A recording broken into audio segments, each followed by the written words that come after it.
Good morning, should I say, everyone. That's unusual. Welcome to today's live at the Waterhole show. We're starting off here with a packed Tenby Elephant Park, full of our delightful pachyderms this morning. My name is Kelly. I'm going to be with you for the next couple of hours, having a look-see and seeing who we can find today on our fabulous cameras. It's the 9th of September. It's now 1 minute past 11 here in sunny South Africa. And I'm delighted to be here. Welcome and thank you all for joining us. Please do remember we are fully live and fully interactive here for the next 2 hours. Please do get in touch. If you've been watching for a while and you've never sent anything in, please do send your questions or comments through to wildearth.tv/questions. I love hearing from everyone, wherever you are in the world, whatever your backgrounds, why ever you are here, whether or not you just want to join the conversation on X using #WildEarth. Will you have burning questions for me that I may or may not know the answer to?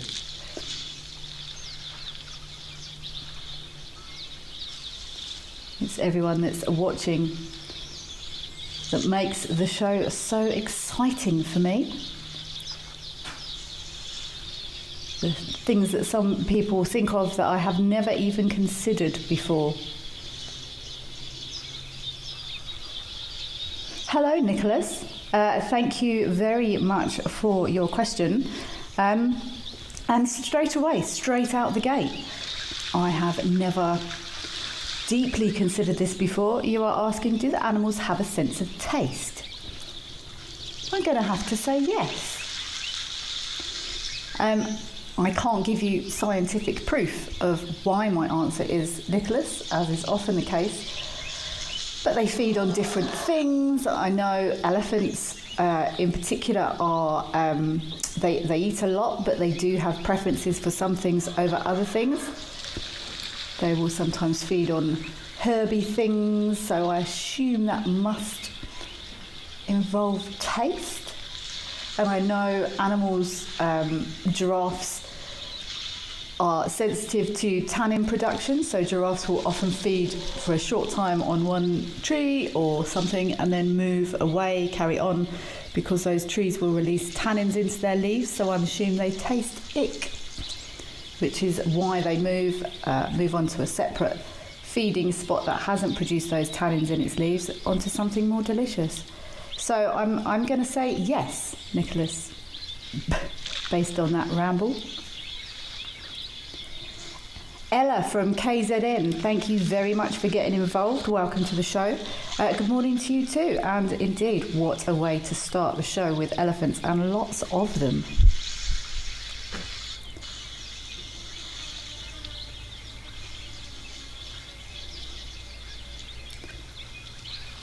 Thanks very much for joining in, Ella KZN.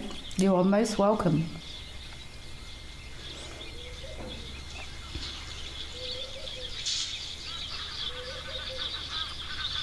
Stephanus Nature from Outshorn. Indeed, Ellie, fantastic here. Plenty of elephants in the area. And Penelope Kenyon. Hello, Penelope Kenyon. Hello to you too. You're saying hello to Wild Earth, Kelly, Zoomies and Chatters. I'm glad you're enjoying the entertaining show. We will see what pans out. We never quite know. Lady Macbeth, yes, thank you for that. It does depend on the animal. You're saying lions have about 400 taste buds, but we've got thousands. I'm sure it does depend on the species, but do animals taste things? Yes, I think they do.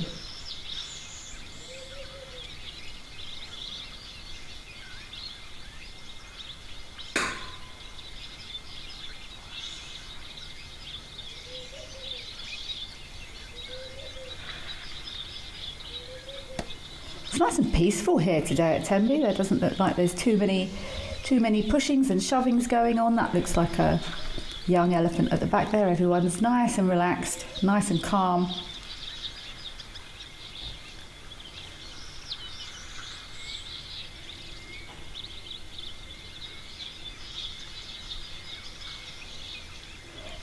Gabs from Vanderbilt Park. Excellent question.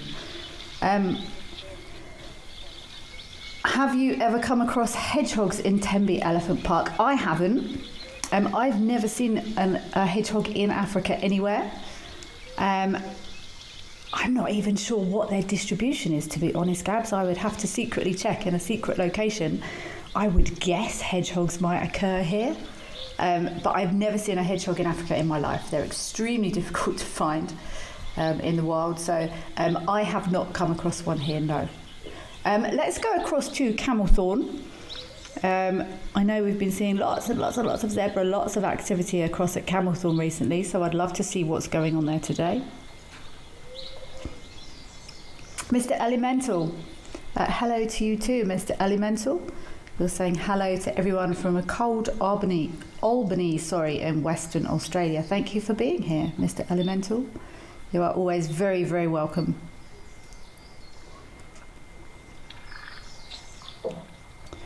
We do indeed have plenty of zebra here today. I can't see any residents back there in the Croc Cave today. We do have a 1, 2, 3, 4, I think, on the bank from where I am. But looks like they're all having a little sunbathing session. And look how those zebra just stroll past them.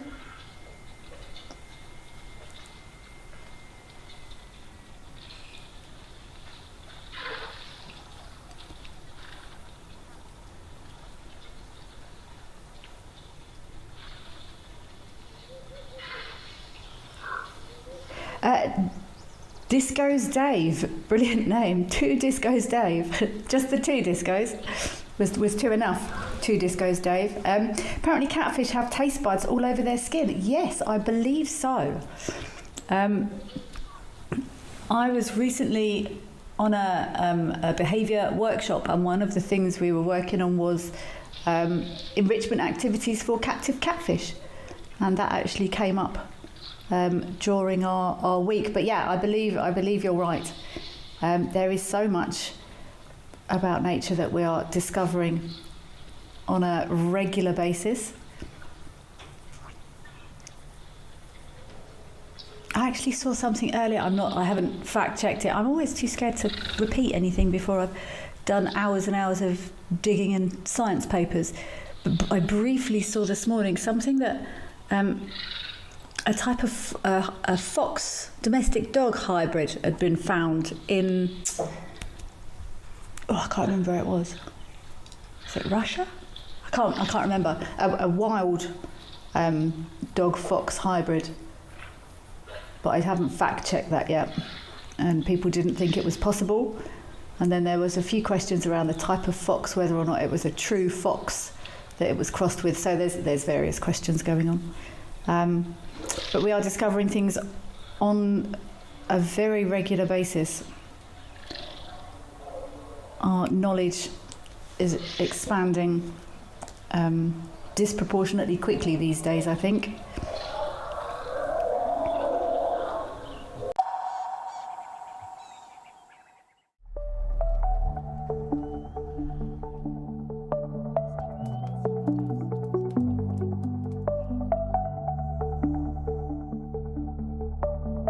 Let's go and take a look. See you out there.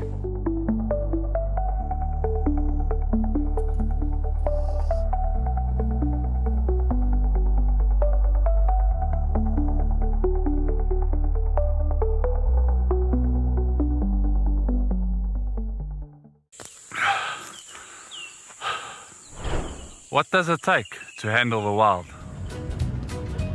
Balance. Determination. Focus. Yaku!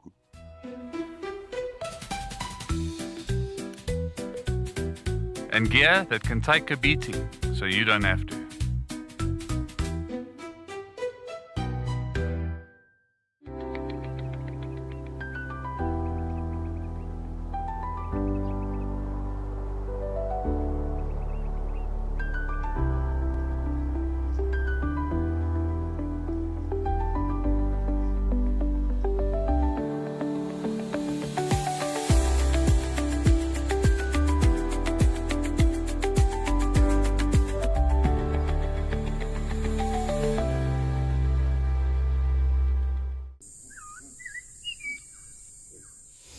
some ellies that we're approaching now.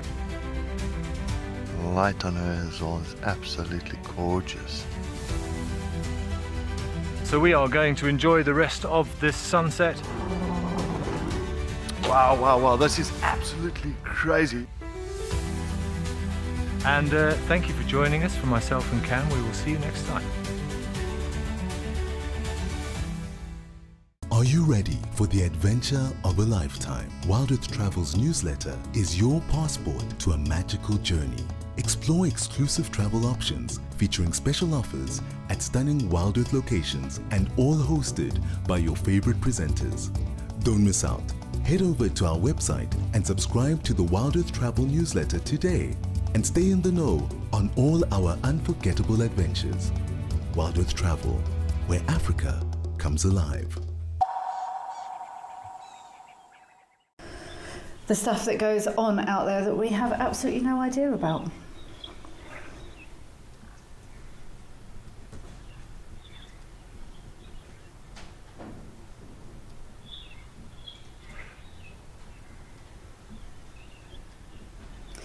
Spas, you're asking, could Cape foxes in South Africa hybridise with any canids?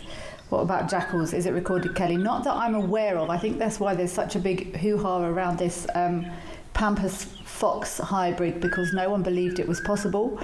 Off the top of my head, I don't know of any records, but again, I would have to go away and do some homework around whether or not that would be possible.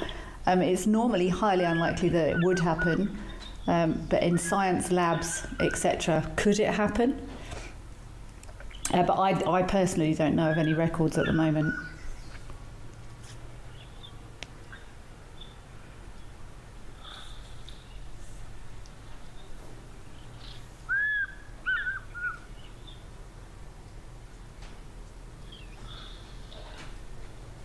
It's all quite peaceful here at Camelthorne as well today, isn't it? We've got our fish eagle shouting in the background. I was in the park for, when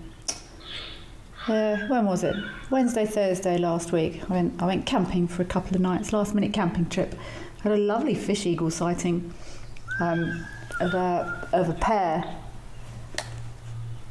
And one caught a fish and the other one was standing on their branch sort of shouting, maybe looking for donations. Beautiful fish eagle sighting at a pan, and I think we recorded around 20 odd species at this little waterhole we went to. Let's head across to Cat Eye Pan. Looks like our zebras are finishing up drinking with zero botherment from the crocodiles. Let's head across to Cat Eye Pan and see what's been occurring across there. Shelley, you are asking, which animal do I find the strangest?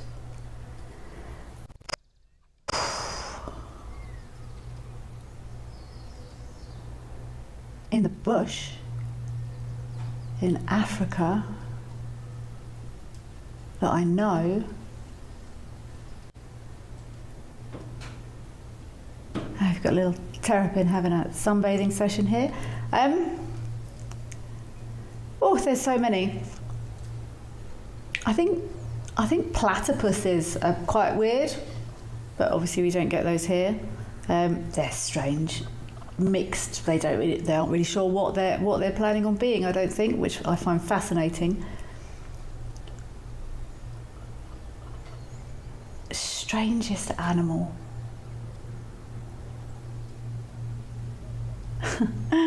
I love looking at these terrapins out of the water. We can't normally get views like this of terrapins because they all plop back into the water. He looks very proud, sunning himself out there on the water.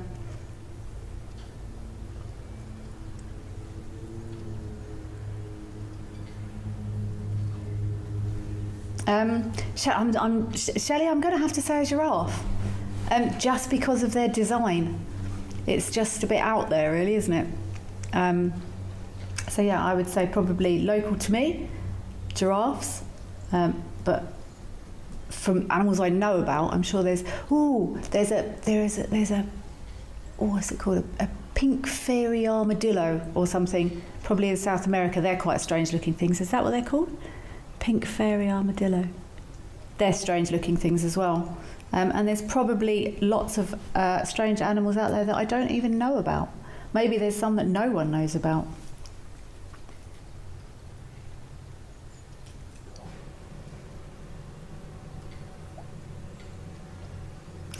Two Discos Dave, you have checked for me. South African hedgehogs occur in central eastern South Africa, southwest Zimbabwe, and another population in northwest Namibia and southwest Angola. Okay, that is where South African hedgehogs are found, but I know they are quite difficult to. I don't know many. I don't even know anyone that's ever seen a hedgehog in the wild. I know a few people that have had them as pets. Oh, Lady Macbeth, good shout. Naked mole rats, they are quite strange. Naked mole rats. I'm gonna cheat and look. I'm sure it's a pink fairy armadillo.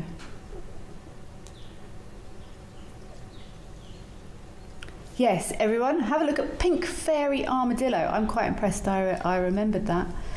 They're slightly odd creatures as well. There's lots of strange ones out there, but yeah, naked mole rat, I agree, they are quite odd as well.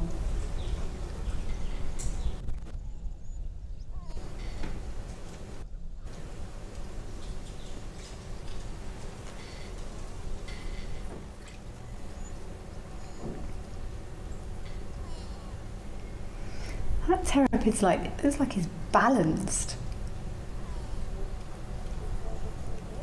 He looks like he's balanced on a stick there. His little front arms suspended in the air there. Let's see him sunbathing, looking very proud. At Catapan and head across to Aldonio. I think we may have some elephants there.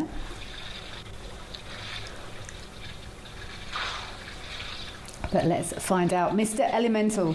A catfish is pretty strange if it's covered with taste buds and lives in the mud. Yes. Yes, I agree. Look at these big guys here. I was trying to work out the actual diameter of this.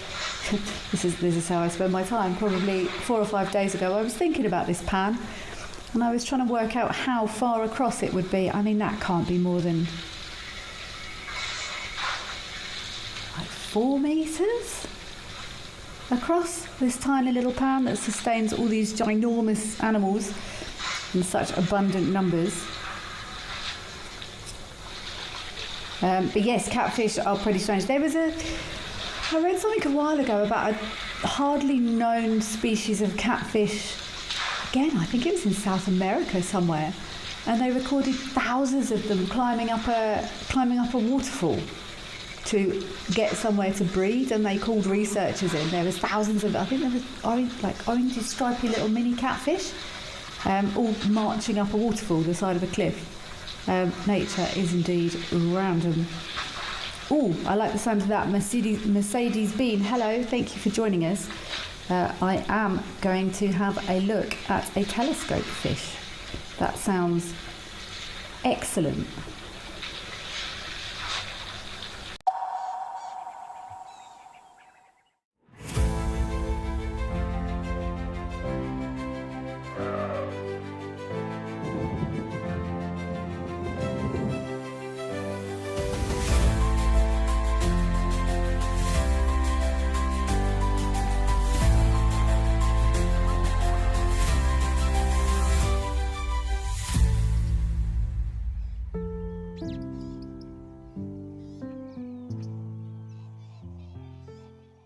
The Wild Earth Impact Foundation is a non-profit that uses the power of wildlife storytelling as a force for good.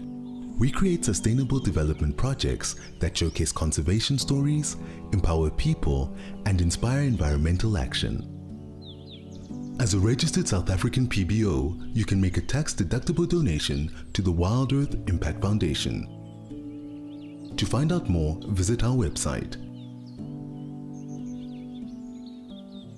My full name is Mpho Muthusi Tikani. I grew up in Soweto. My first animal that I filmed said to don't. Okay, no, it's my first animal that I filmed, I think it was an impala. Best sighting ever, I would say it was actually this year, 2024. But it was at this Cedric when we had Mulwati and TP on a warthog kill. I think we have to cut it.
They're normally just sort of standing around a bit. So I wonder if it's got anything. Look, there's some proper mudding going on there.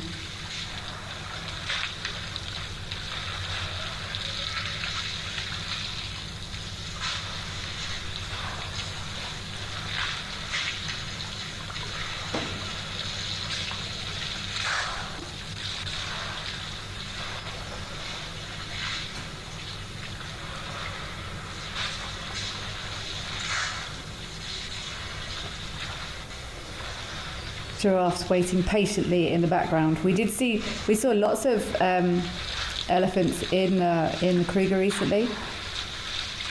On Wednesday, Thursday, I pulled off an inspired leopard spot. Even though I do say so myself, I was deeply proud of myself. It was actually a leopard up in a tree, and I just as I was going past saw these sort of dangling feet. It was quite far back. I was super chuffed with myself for spotting that. There's nothing quite like finding your own animals, especially when they're difficult spots. But no, it was lovely to spend time in the park. Saw some lovely secretary birds, plenty of elephants. The Kruger never fails to deliver, in my opinion. But yeah, we saw some lovely big bulls. But it's interesting seeing how these elephants seem to be more active than when the show is a little bit later. Maybe this is ablution time up at El Doño. We actually had a tiny spattering of rain here in the Lowveld. What day is it? Possibly Saturday night. Wednesday was ridiculous. Wednesday was 41 degrees, which is not normal for this time of year. And then the temperature dropped, and then I think it was Saturday evening we had a tea. It didn't stay on the ground or anything. But maybe these clouds are starting to build.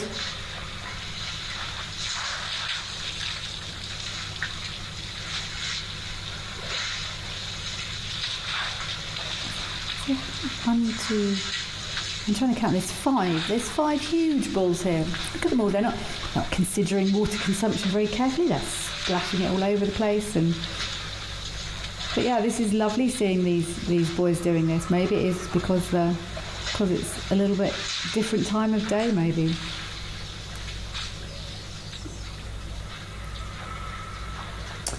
Lucy Cordy, thank you very much for joining. Indeed, this is a lovely elephant sighting. They've formed like a circle all the way around this little pan. Very much blocked from any of the others. Beautiful elephants indeed, Lucy.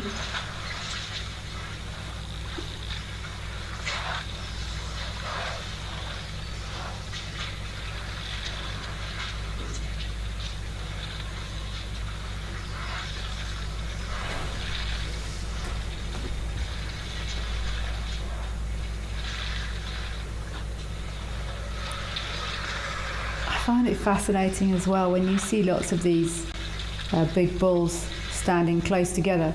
It's really easy to see just how different all their tusks are. This one on the left-hand side, on our left, his tusks are very close together. They've grown sort of almost a lot more forward.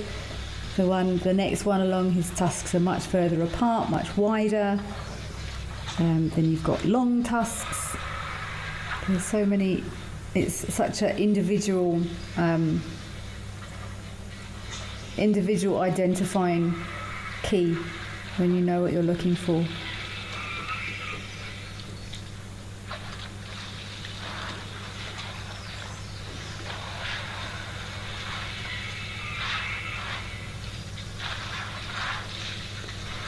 I still don't think I've seen Mount Kilimanjaro from this camera, which I believe is, look at him having a scratch, which I believe is sometimes possible from this camera. I do sort of peer, but I'm starting to remember to look. Have you got an itch there, boy?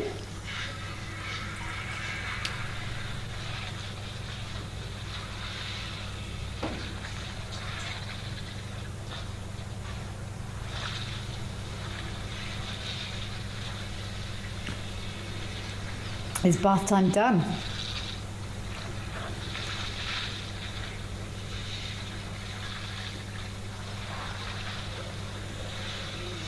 Flurry of activity. Maybe this giraffe will get be able to get a look in now. Maybe our giraffe will get in to have a drink. Now the splashing is over. Let's head across to Serendella. I know we've been seeing quite a few buffalo there recently, also some elephants getting right into the pan there at Serendella. But let's see what we've got there today.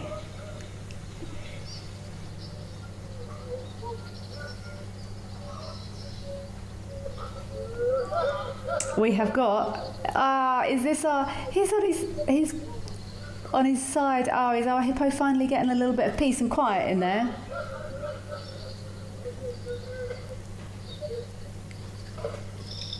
I'm sure he's happy to tolerate those terrapins hitching a ride. He looks very relaxed and peaceful. I feel sorry for this hippo sometimes. He's had so much grief off buffaloes and elephants and all sorts, but he looks like he's found a fabulous spot today. But look how shallow that water is. It's only covering him a tiny little bit from his side.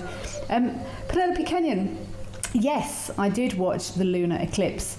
It was absolutely fabulous. I spent some time in town. We set up a couple of telescopes, some amazing live views. It almost didn't work because we had a little bit of wispy cloud coming in. But the higher the moon got, the better it became, and we got some lovely images of that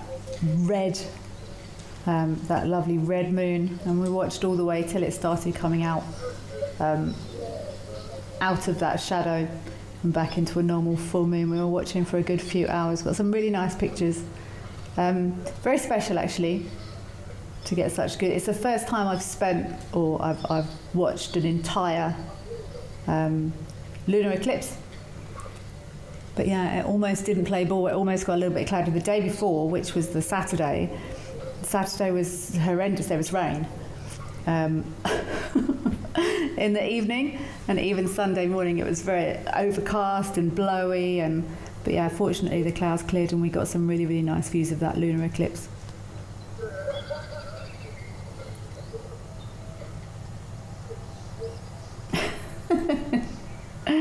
Claire Downing, this is a bit of a wobbly rock. Yes. Oh no, I'm out. Oh.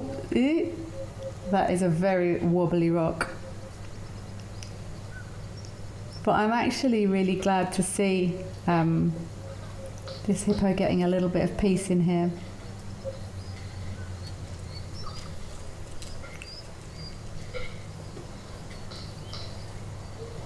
I was actually in Thorny Bush on Wednesday. I think it's very dry in there. So, like so many other areas in this Greater Kruger area, everything is very much ready for the rains. currently isn't. There was almost some forecast for next week, but I've just actually had a look at the weather and it looks like... What was that?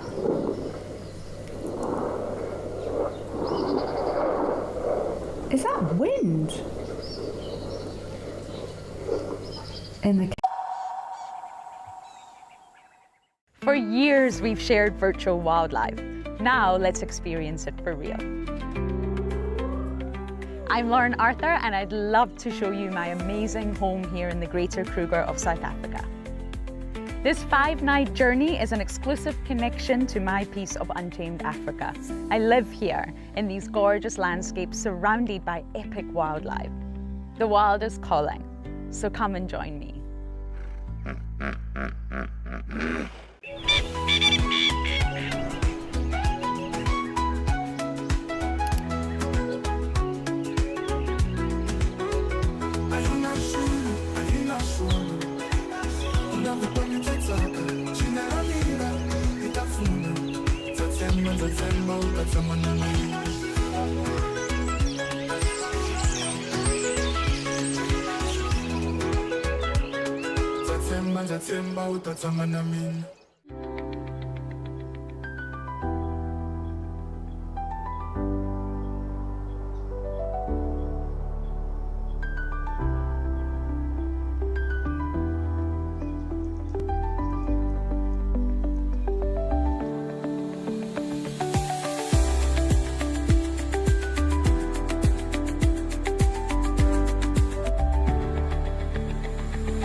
Hyenas love bathing.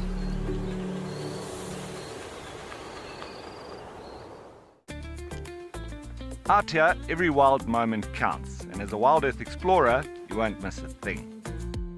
Incredible. Watch the Wild Earth channel ad-free 24/7 and rewind if you want to catch something again. Enjoy behind-the-scenes videos, fireside chats, and early access to travel offers. The best way to stay connected and be part of the Wild Earth family.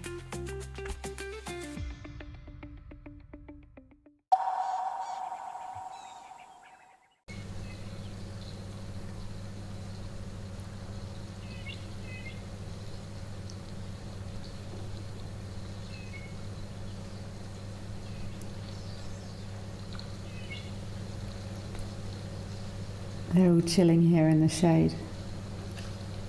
Yeah, so this is just up the road. It's about 32 degrees here today. Still nice for them to get out the sun for a bit though.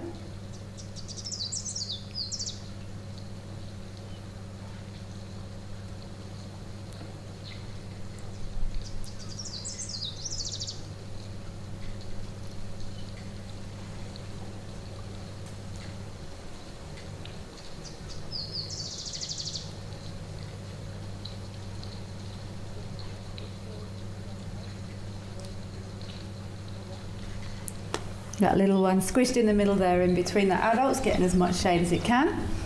Oh, it's a very small one. I think across at Jabulani, I think we've got a giraffe. Oh, there was a giraffe.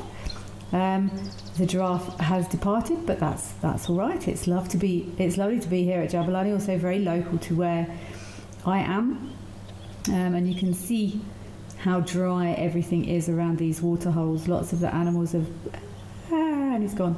Lots of the waterholes are visited very regularly, and animals often feed around them. But we're starting to see there is blossom. Some of the hook thorns and the knob thorns are flowering. Let's see if we see any blossom there yet. But spring is most definitely springing.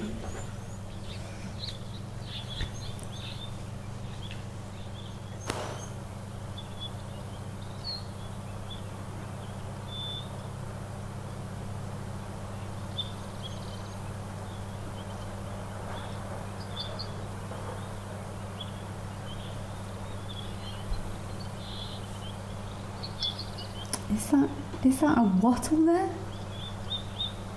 That on the right, I can't quite see if that's blossom, but some of these trees, there's a lovely scent of tree blossom in the air at the moment. It's nature's air freshener. Is that blossom? That looks like a wattle maybe. It's a bit difficult to tell, but we've been seeing in the park actually there was we had a lovely sighting of I think it was one of the, I can't remember what tree it was, but it was shedding blossom, and underneath the tree was a big troop of baboons and also quite a lot of impala, and they were all standing nicely in the shade. It was at the top of a sort of little drainage line, and they were delicately feeding on these blossoms. Okay, that sounds fabulous. I've just been advised that there is a surprise reptile at Oliphants. I would love to find out what. I have no idea what this surprise reptile is going to be.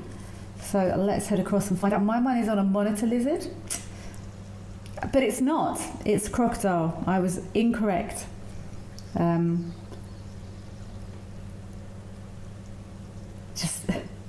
That looks like, I wonder if that crocodile just sometimes sort of opens its mouth a little bit and sees if anyone swims in there. I don't know how big this crocodile is. This is almost impossible to get a scale on. But we were seeing lots of baby crocodiles actually in Kruger. They were sort of no more than 60 centimetres, 50 centimetres, little tiny ones. We kept thinking they were monitor lizards, but they were little baby crocs positioned all around the edges of some of the pans. But this is a lovely spot for this crocodile. Didn't get up quite as far as Oliphants this time, but I'm finally learning you don't need to cover lots of distance. Just take your time and enjoy. I drive notoriously slowly in the Kruger. It takes a long time to get anywhere, but that is the point.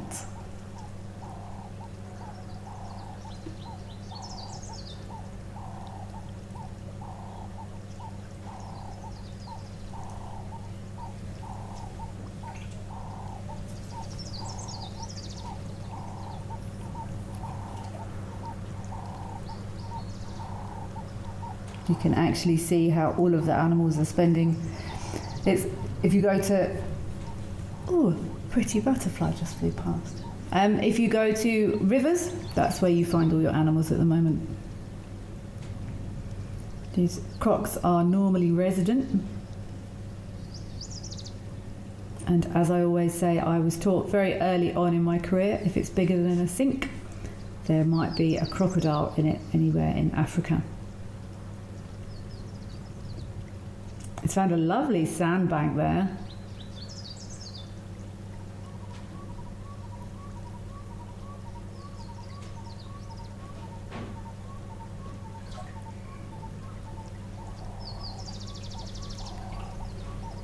Those hippos have also got a lovely spot. Look, they've got a little bit of shade there. That's a perfect hippo pool, if ever I saw one. Just the right depth. And they can also put some shade on their backs while they're at it, even better.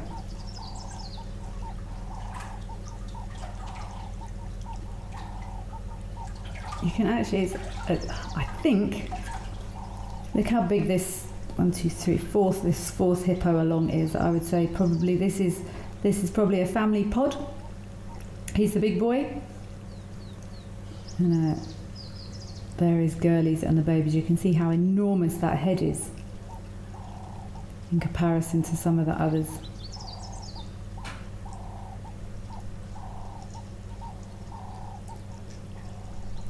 I mean, these hippos have got it absolutely sorted here, but you can see in some of the pans now they're starting to get a little bit fuller of hippos, and it's causing some discussions. You can see they're getting a little bit fractious in some of the pans.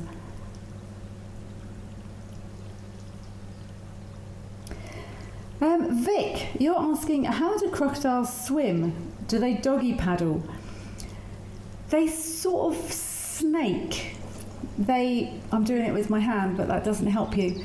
If you look at a crocodile when they're resting, their front back legs are sort of turned back a little bit, and they use their body and their tail. So the same way a snake would move along the floor, that's the action crocodiles use. They sort of S through the water. Can you S through the water? I'm doing it with my hand. You're going to have to imagine, Vic, with my hand I'm doing it. But yeah, they just sort of... I'm looking for a word. It begins with an S. They move like a snake through the water, basically, but no, they don't doggy paddle. And their natural position of those front legs is sort of back a bit. When they rest, they don't put their front legs forward and, rest their chin on their front legs like a dog would. They're actually turned more backwards.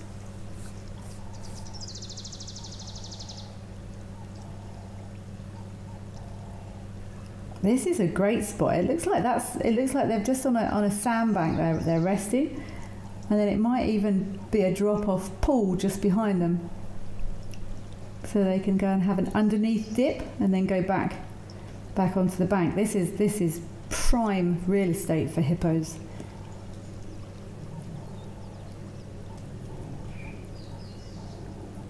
Helga, you're asking, could a hippo go belly up while trying to turn? Just wondering. Yes, they can, Helga, because I've seen them do it. Finally, a question I will answer with conviction. They can go belly up. There was a known hippo in one of the dams once who would often do it and play with sticks, and he would roll all the way over, all 4 feet in the air. That looks like that croc's gone. He's gone over there. It looks like a big sandbank in the middle there, and then it's sort of deeper around the edges. That's like prime. I mean, for crocodiles as well, prime. You can go nice and deep, and then sort of splash up onto the sand for a bit. Serpentine motion. I was rifling through my brain for the different types of movement that snakes do. How they locomotive motions of snakes. And serpentine is the classic S shape, and that's how crocodiles swim. But Helga, yes, I've seen hippos go belly up on many occasions.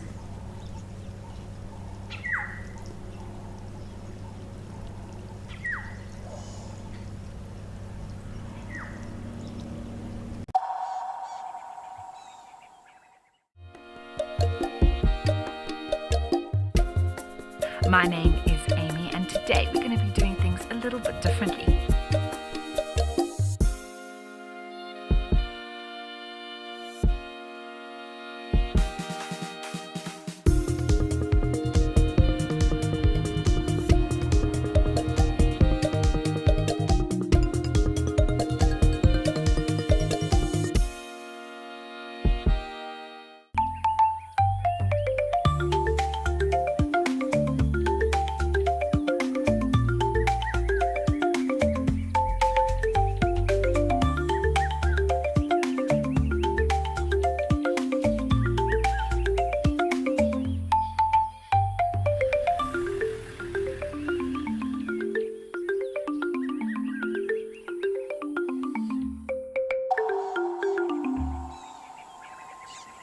My full name is Mtusi Tikani.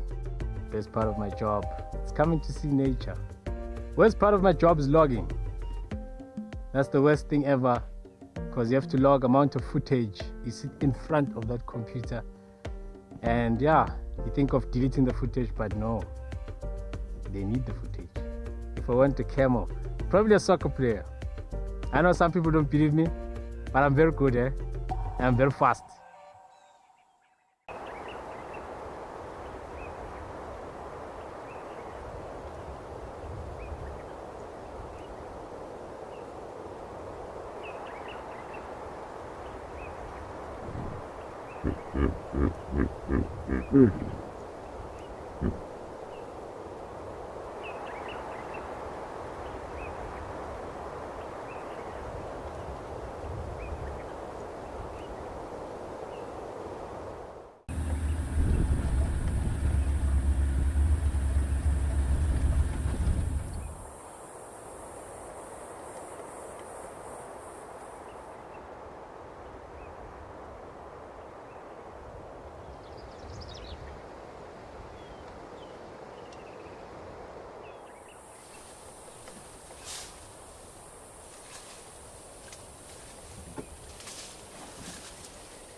Drinking is essential, and it's making everyone very nervous because it's also where predators will often loiter or hang around and make a meal out of those coming to drink.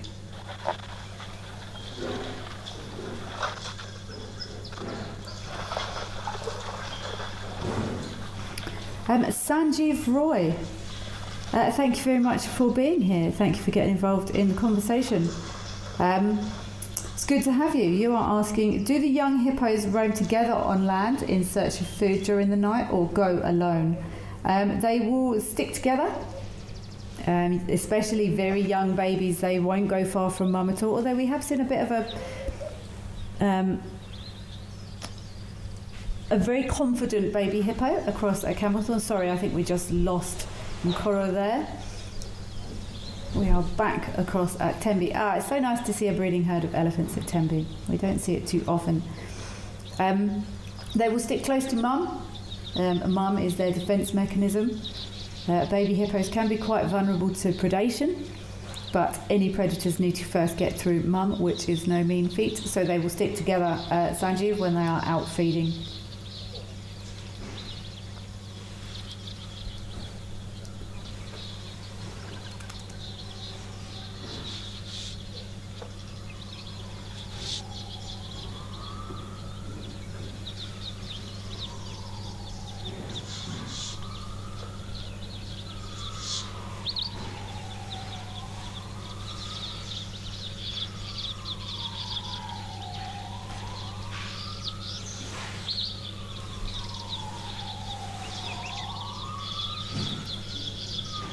I'm sorry if anyone can hear that siren. I'm quite a long way away from the road, but I am sitting outside, so apologies for that.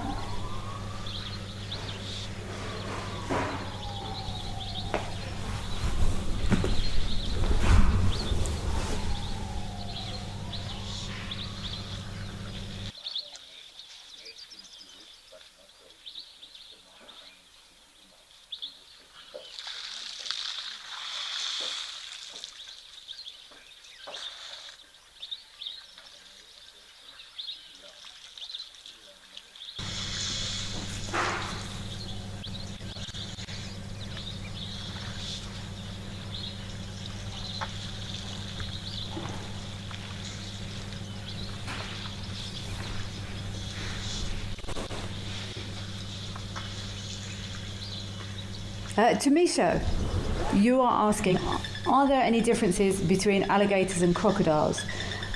They're subtle, there are, but they're basically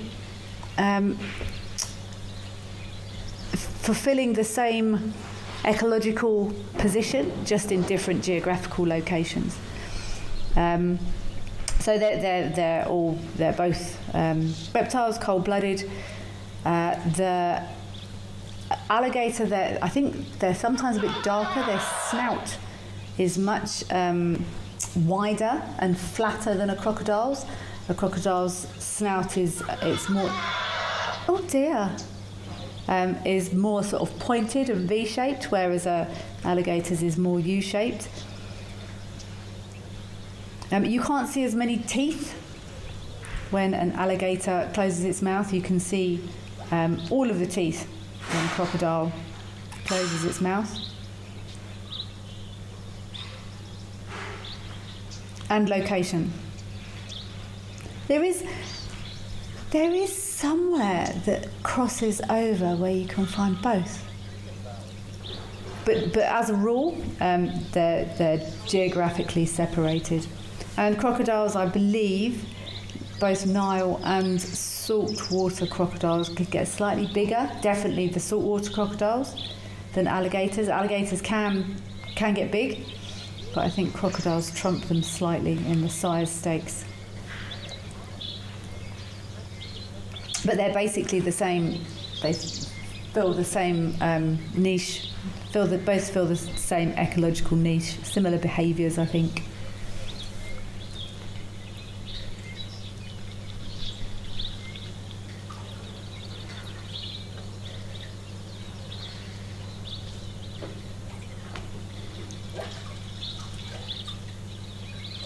Okay, it's time for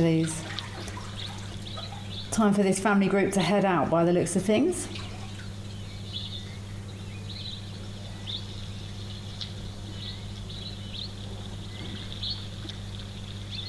I've never been to Tembe Elephant Park, but I feel like we've been seeing more breeding herds here recently than in the past. Maybe it's got something to do with more and more water sources are drying up. Water isn't so available, so they have to make use of what they can get, even if it's not their favourite spot. And Mayesh SA, that's not easy to say. I agree. This is a very beautiful elephant sighting. It's very scenic, very picturesque.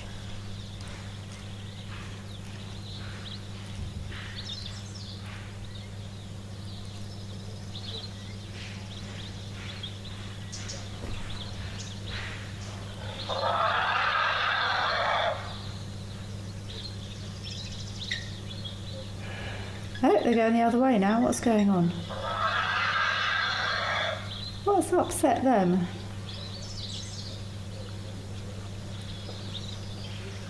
Or is this two separate...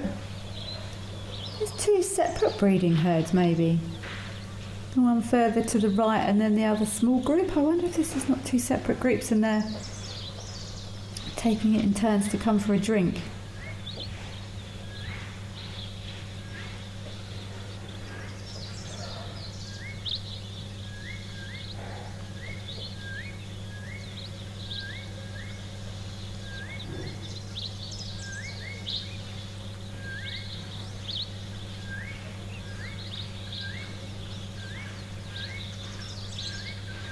I do love watching it here at Tembe. It's really interesting. Elephants show us their favoured activities. They'll often have a drink, then have a splash, then do some mud, and then do some sand. It's nice to see where they are in there. I almost keep wanting to say it grooming, but it feels weird because I think of grooming of animals, sort of furry animals. But it is, it's a grooming cycle, it's a self-care cycle.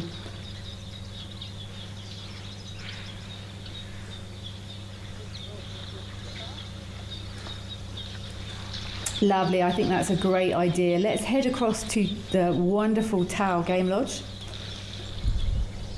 I know I'd be fascinated to see if we're still seeing those crocodiles courting, for want of a better word. Oh wow, that's one busy waterhole. Look at that.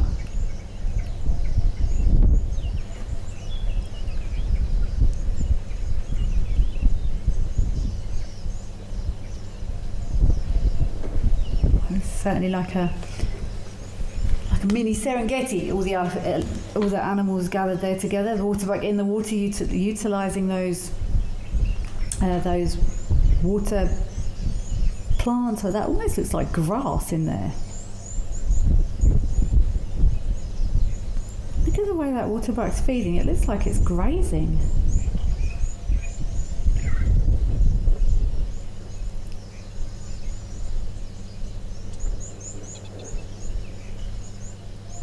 Is that grass or are they water plants?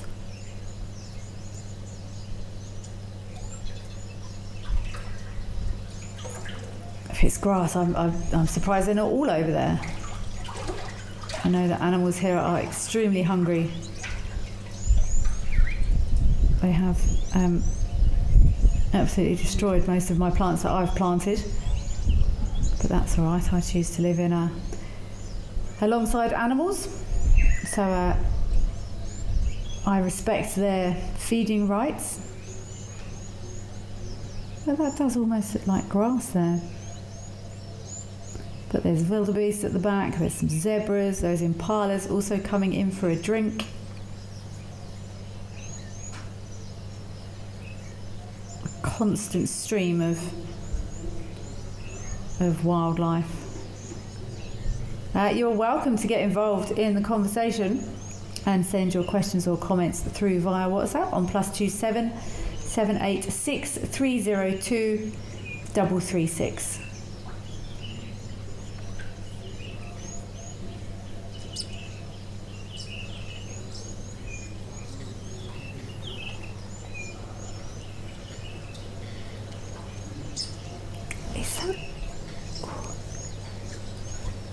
I'm trying to lean forward, but I actually threw my back out 2 days ago, so I'm trying to lean in to see if that's grass or not, but I can't quite get there. Ah, look at that little one. Those young waterbuck are very, very cute. But that does it. It looks like grass to me. The way they're feeding on it.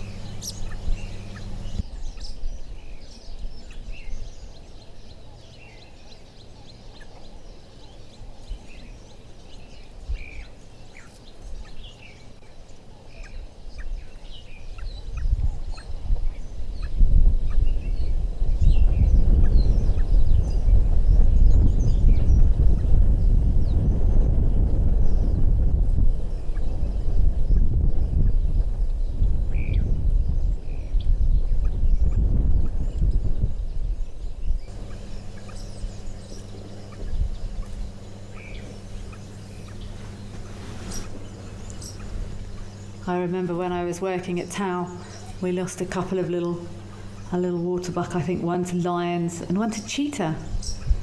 So I try not to get too attached to young waterbuck anymore.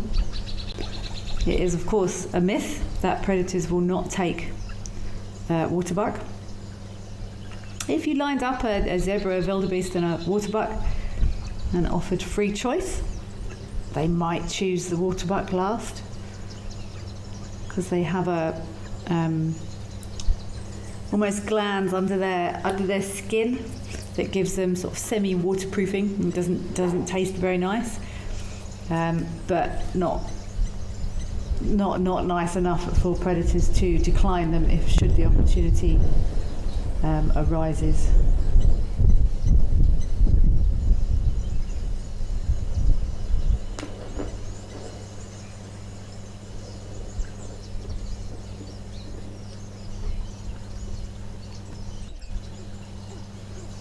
Oh, Penelope Kenyon, that's very, very cool. Live on Tower Cam last night, they came to drink.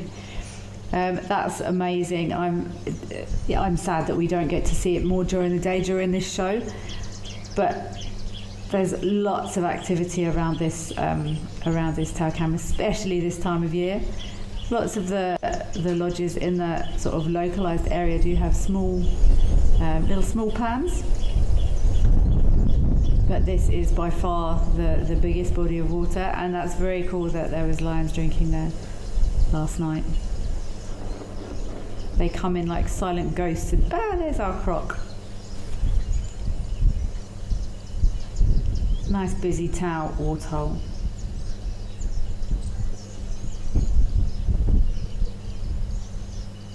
I wonder if we're going to see any little babies coming anytime soon from these crocodiles. Let's head across to, I think it was Rosie's Pan. I would love to catch up and see what has been going on there. Kopotso, hello. Thank you for joining us. What did you miss? You've missed some elephants at Aldonio having a lovely bath. You've missed oliphants, hippos with prime hippo location pool, in my opinion, and a croc. And lots of elephants across at Tembe. We've got some more elephants here at Rose's Pan.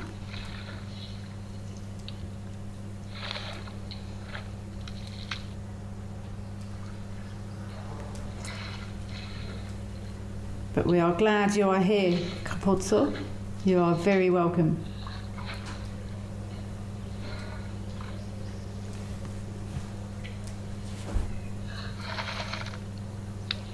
Okay, everyone's spread out a little bit. Everyone's giving everyone else a little bit of space. How very polite.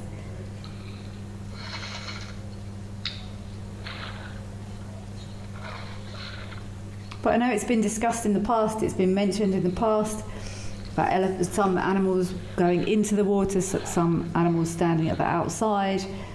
There doesn't seem to be a system really on who does it, who doesn't do it. I've seen some zebras going in, some standing out. Maybe it's got something to do with the substrate. Maybe I don't know. I find it strange that I have seen, especially elephants, they will go right in there and walk in, and then they splash a bit, and then they have a drink. Logic would say that it would be better to have a drink first, and then go in and churn all the water up. But I guess they know what they're doing. And I've seen the same for zebras.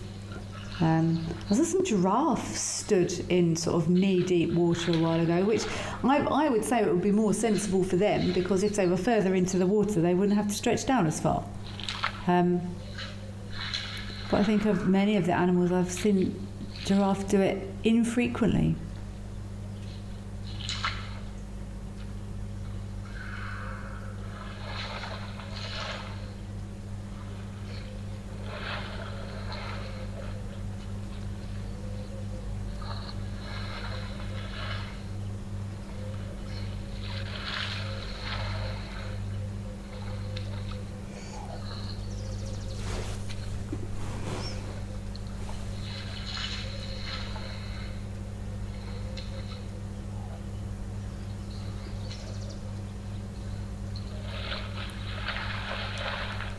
These look like fairly young elephants. Well, they're not big adults. I wonder if they're not young boys from a herd that have recently left. They're not babies, but he's going to go and annoy his buddy now.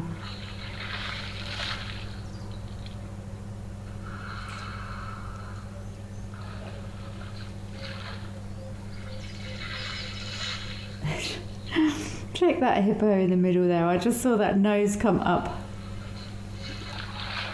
That hippo must be thinking, oh, don't come right in here. Stay at the edges.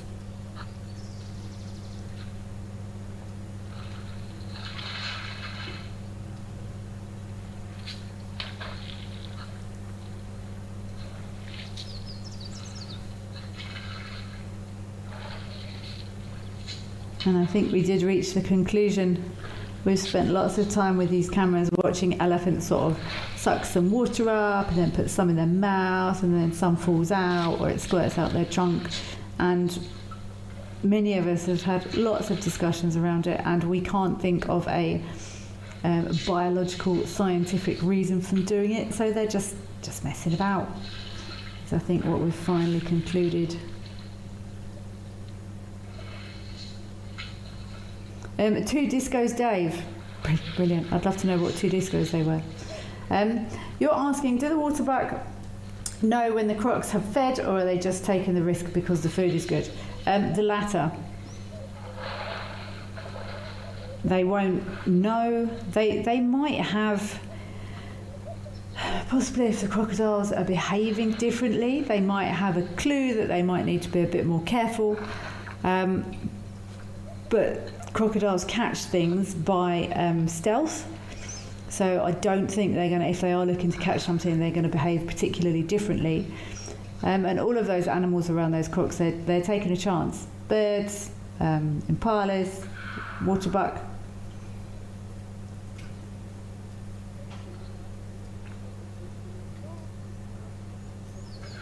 Oh, lovely. My favourite. I would love to go to Lantora for some baboons. I love the angle of this camera. And I really, really enjoy watching baboons as well.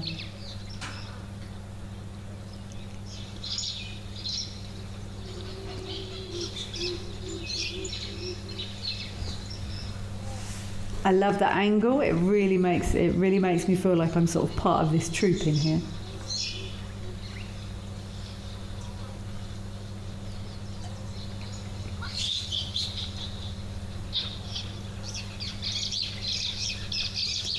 So these are olive baboons, and across at Aldonio we might see yellow baboons. And down here in the Lofa we have chakma baboons. So these olive baboons are bigger and I say fluffier than our chakma baboons. They almost look like they've had crimpers on their hair. But I do really enjoy watching baboons, especially sort of outside of a human habitation environment, because as we know they can become problematic around lodges, around homes. So I would not want to be, I've never actually seen baboons from my house. I've seen monkeys a couple of times, so I do not want to be watching them from my house per se, but this is perfect for me. We're not disturbing them, they're doing exactly what they would be doing if we weren't here, but there is no interruption from either side, so to speak.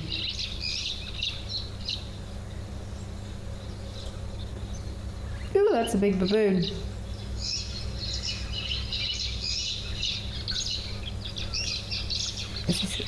It looks like he might be I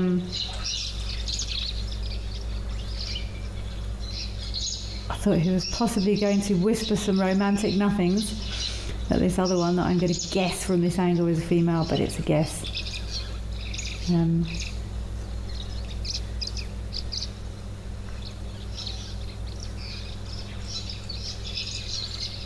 Look at that massive one at the back. They're huge. I first saw these olive baboons in Rwanda. I went to Rwanda perfectly superimposed, to see gorillas, which was an amazing experience. If anyone is thinking about doing that, I would highly, highly recommend it. I went to Rwanda with a very good friend of mine, and we did 6. Look! Oh my goodness, that's very cute.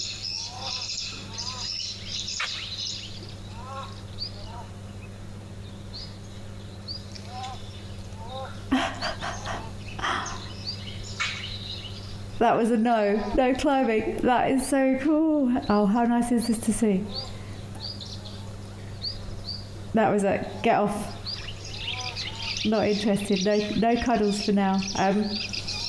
But yeah, amazing experience. I went to Rwanda, the Virungas, to see mountain gorillas. Incredible experience, once in a lifetime experience. Really, really good guides. Really ethically done. Which we were a bit worried about. Obviously we've got very strong ethics, guiding ethics, non-disturbing, respectful ethics, but it was actually very, very well done in Rwanda. So I would highly recommend it. Rwanda's a beautiful country actually. It's safe, it's clean, it's a very poor country, but if you ever get the opportunity to go, I would highly recommend it.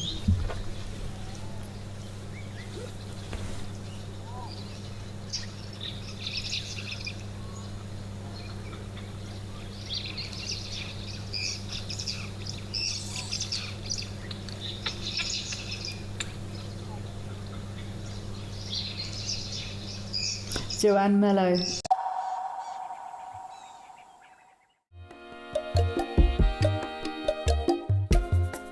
My name is Amy, and today we're going to be doing things a little bit differently.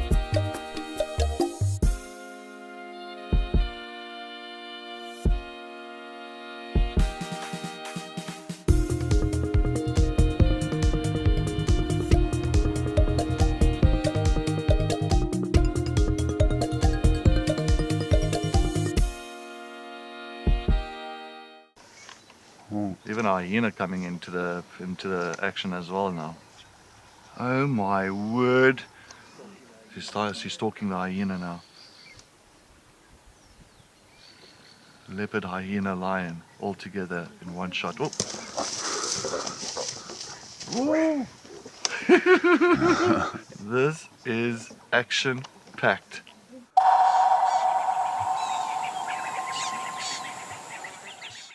My name is Takudzwa Panda Msesani. My scariest moment is when it happened twice. The other time I was with Cedric and the other time I was with Steve. And all those times, it was a black mamba. My favorite meal in camp is gonna be burger and chips.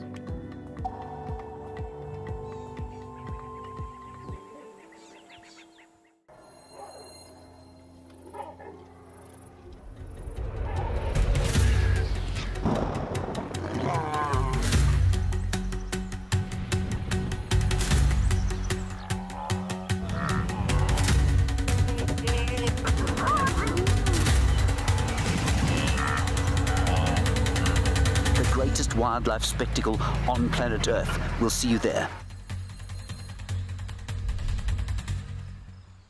Every month, something wild lands in your inbox. From rare sightings and behind-the-scenes secrets to expert stories, seasonal changes, and exclusive travel opportunities, the Wild Earth Journal is your free monthly mailer, packed with the magic of the wild straight from the field. It's fun, it's free, it's full of surprises. Sign up now on the Wild Earth website.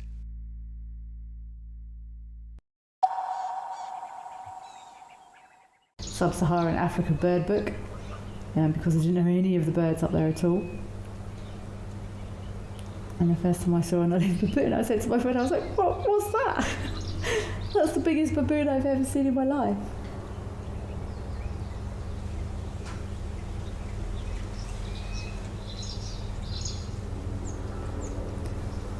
Catherine, yes, thank you for saying that. You agree, Rwanda is a beautiful country and the gorillas are the cherry on top. Absolutely, I did lots of research with friends with lots of experience around various African countries before I went. My friend and I actually self-drove. We flew and then we self-drove ourselves around. We spent some time at, we stayed in Kigali, the capital, and then down, we went through the gorillas, and then we went to, I can't remember what the Big Five reserve's called there. There's a well-known Big Five reserve. We went and spent one night there, and then we were going to go to Nyungwe Forest. You can also do chimp tracking there, and I think it's Lake Kivu. I think we visited Lake Kivu as well, but the main reason was for the gorillas. But yeah, the country is clean, and driving through the capital was a little bit hairy. But I think driving through the capital city of almost any country is a little bit hairy. So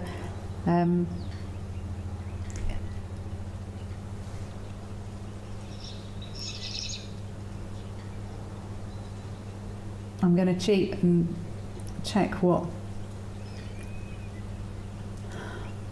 Akagera, that's it. We said not in Akagera. We just self-drove through. Oh, apparently we've got a surprise at King's Camp. I'm keen to find out what this surprise is. I wonder if it's an elephant. But yeah, Akagera, we saw elephants, we saw some really cool birds there. But if anyone gets an opportunity, or hey, we've got elephants, yay! Elephants having a bath. But yes, if anyone is considering going to checking for those mountain gorillas, I would highly recommend it. It's expensive, and you get 1 hour with those gorillas, and it's strict. You the first time you lay your eyes on those gorillas, they start a clock, and you get 1 hour, and you leave when you're told. And I wish, my one regret of that is I wish I could have afforded to do it twice, and go back the next day, because the first sighting was it was quite. It's quite emotional, actually. It was insane, and I spent probably too long taking photos rather than just enjoying it. I probably spent about 40 minutes taking pictures, and then I just sat for the last sort of 20 minutes or so. And I'm not a good photographer. I'm dreadful. And I think I should have just taken a couple of pictures on my phone to prove that I was there, and then just sat and enjoyed the experience. That's my regret of that trip. If you can manage to go 2 days in a row, do it, because the first time it's like, oh my god, it's a gorilla, and then you have to leave. But yeah, I highly recommend it as an experience.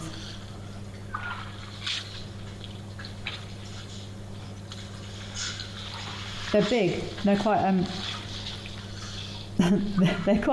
intimidating, and I'm not going to say who my friend is. He's probably not listening, but he will know who he is if he is listening. We were going to go chimp trekking, and my friend said, I don't trust chimps at all. He said, I'll walk with elephants, I'll walk with lions. I'm not walking with chimps. So we didn't go chimp trekking in the end. We did some birding instead. But I'm sure it's Lake Kivu.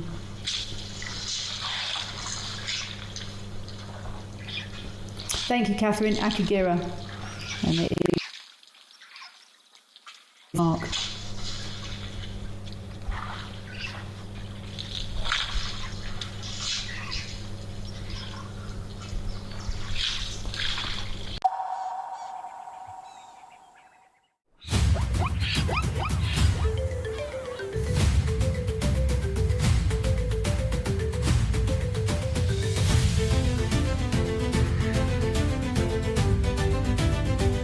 Oh, wow.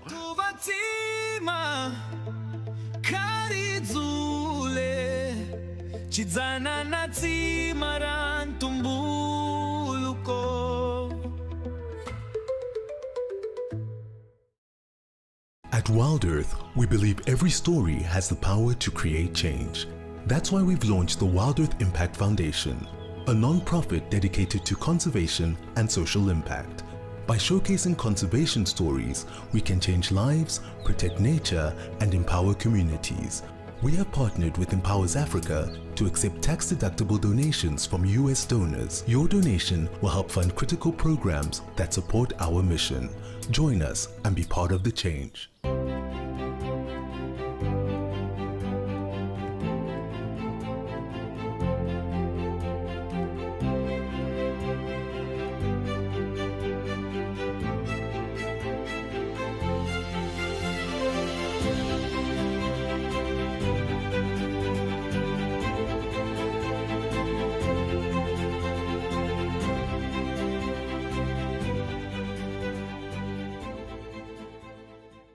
Join our expert guides at dawn for a live, immersive safari as the bush comes to life.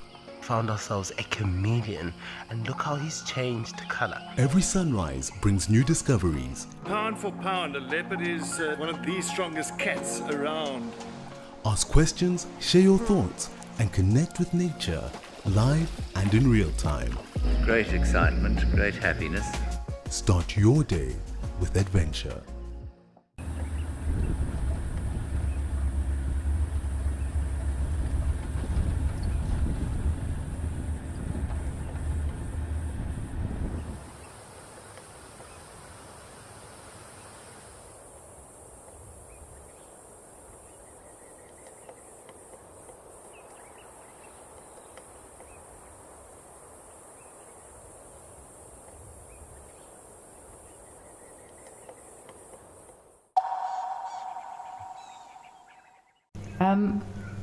But every year, look up brown. Elephant pan. Yes, I do know elephant pan.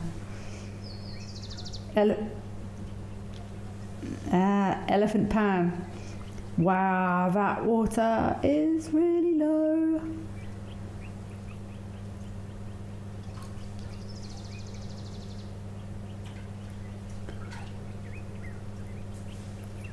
That almost looks like a salt pan or something.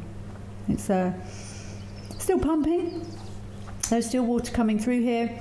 That concrete structure, I'm sure, is being regularly utilised. But see how there's so many trees that have been pushed. A little patch of. I'm not even sure what that is that elephant's walking into now. Lots of trees missing though, but this will, I assume, be much greener than this. That's what I was saying. I remember when I used to go on leave, often on October, November leave, you left the bush and then rains came, or even, you know, if you got rain and then a week later you went on leave and then you came back and everything has changed. It's crazy. It confuses me every year how utterly dramatically everything can change just with a spattering of rain. Just the one elephant here. That's surprising. There's been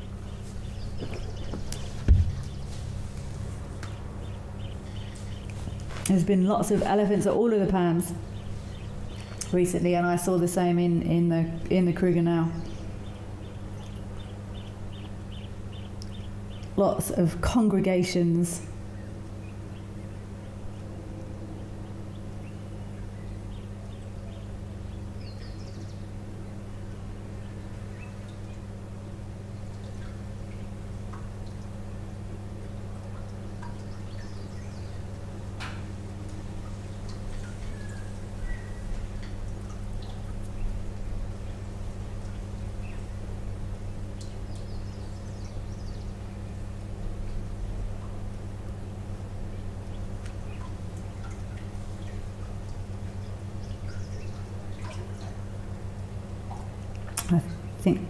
I think that's a great idea. Those baboons at Lentoral.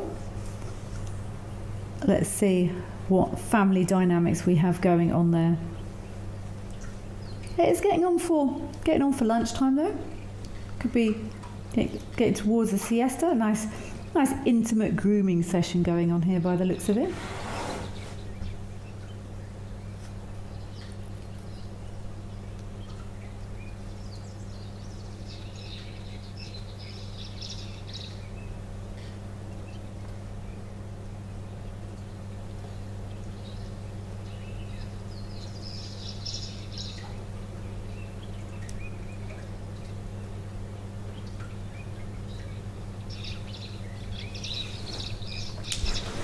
So we often see it's not always just younger animals grooming their seniors. The favours are returned. Oh, look at that tiny one on the right there of the screen. Is he playing with his toes? Or has he got a stick? I think that little one. Go, get up. That tiny little dark one. Just gone behind that adult at the front there who's feeding. That's a very, very small baby.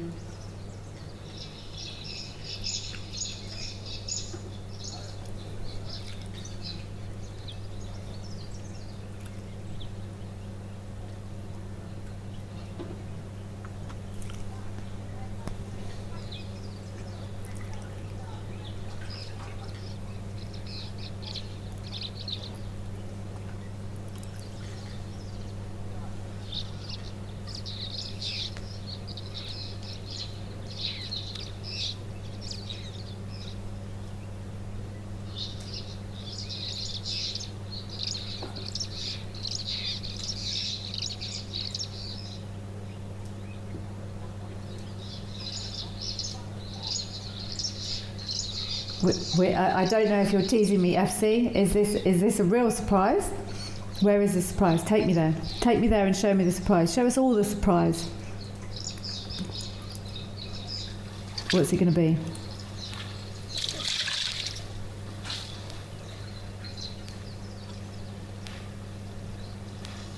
That is quite surprising. Excellent. That's excellent. Check these two having a drink up at Mantis.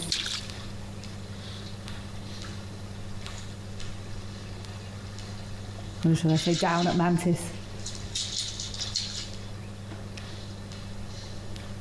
Is this the... I think this is maybe the female with the tracking bracelet? I can't quite see.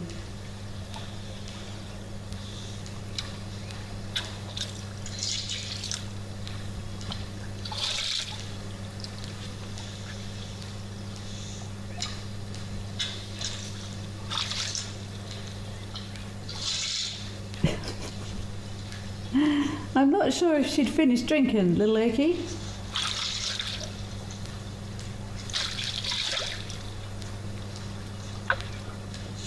Yeah, this is this female with the bracelet.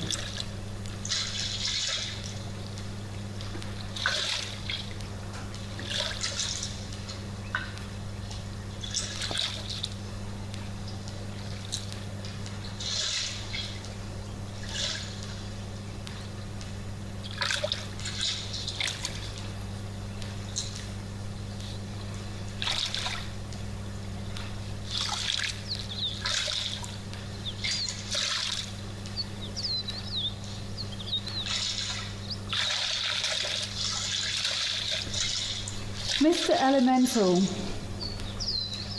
this is a very interesting question. I'm assuming you mean monkeys and not rhinos. Well, either or, really. I think monkeys would eat Brussels sprouts. It's a strange question. It's plant material. I guess it would depend. Would they be their first choice? I have no idea. I don't know if any monkeys have ever been given. Maybe in zoos. I'm not sure, but I'm gonna go out on a limb, Mr. Elemental, and say yes, monkeys would eat Brussels sprouts, as possibly would baboons. Shelley, yes, this is very, very cute. Seeing this little guy in the water. See, I struggle. I know this is a tiny baby now because we've just seen Mum walk off. But it's just like a scaled down adult, really. And I struggle to differentiate unless I've got scales somewhere. Jive bunny, yes. This is indeed an... Splish splash.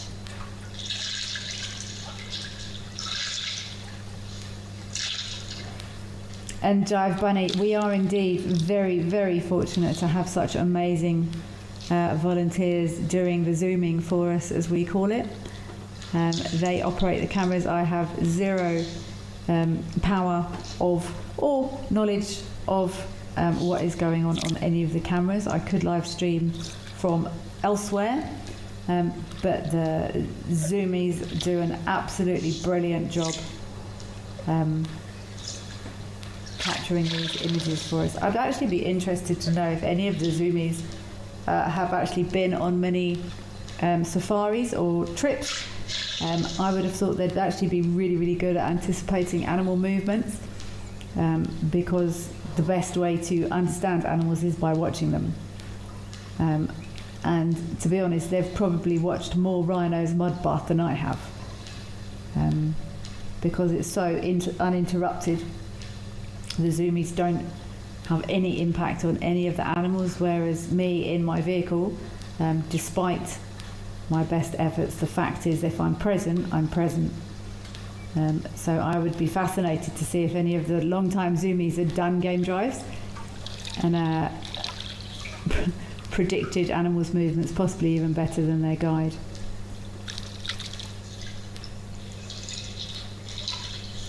Oh, Catherine, thank you for that. I thought there was one female with a bracelet and one female without a bracelet. But you're saying all adults have bracelets at Mantis. Thank you very much for correcting me, Catherine. I appreciate it. Saying all the adult rhinos have bracelets, and good. I'm assuming they're radio tracking devices. It's very important to do all we can for the rhino conservation efforts. BBC is saying nothing eats Brussels sprouts. Yuck. I honestly don't know. I'm guessing that a monkey would eat them, but maybe you're right. Maybe they would not. Maybe they'd stand there, pick it up, sniff it, and as far as they could. Maybe they have big feelings about Brussels sprouts. Ah, check this little guy. Looks like he's been dipped in ink.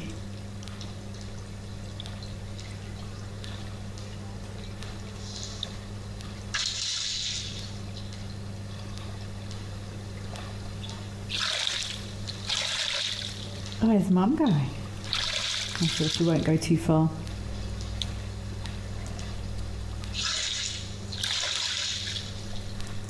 As we were talking about with hippos earlier,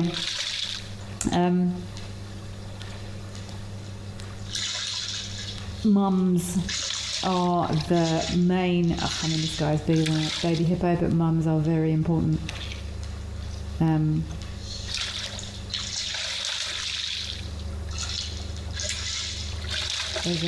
There's a safety blanket, so I'm sure mum isn't too far from this one.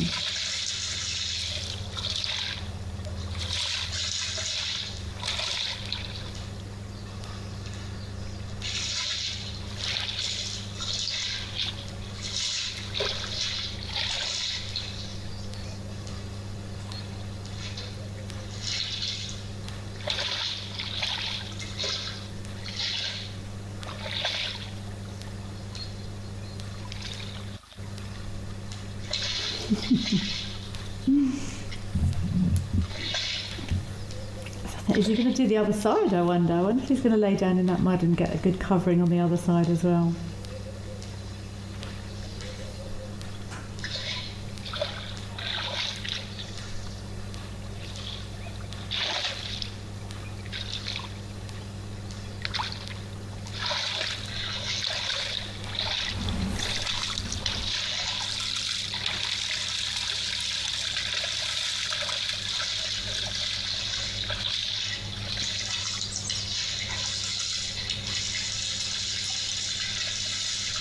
No, that's enough. Where's Mum gone?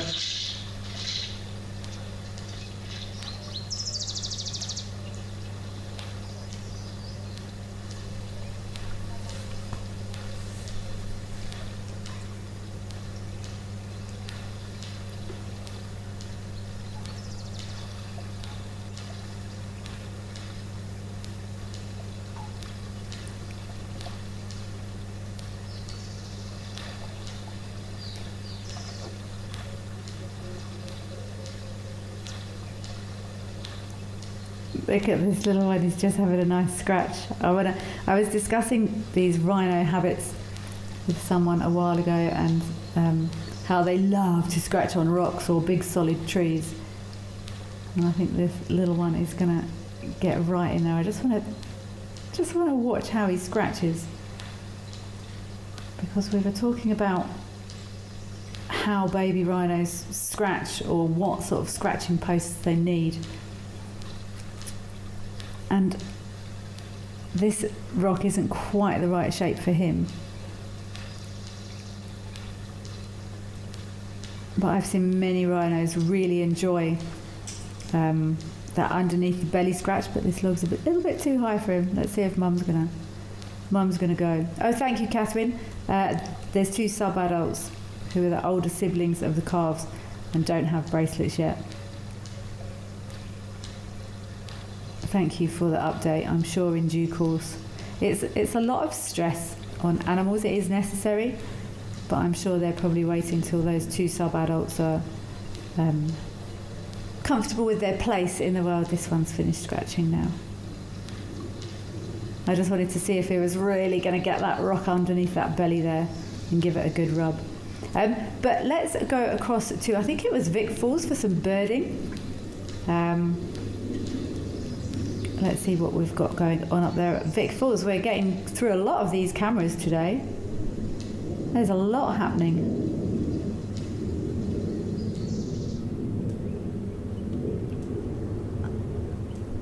That is 2 different types of vulture. Show me your face.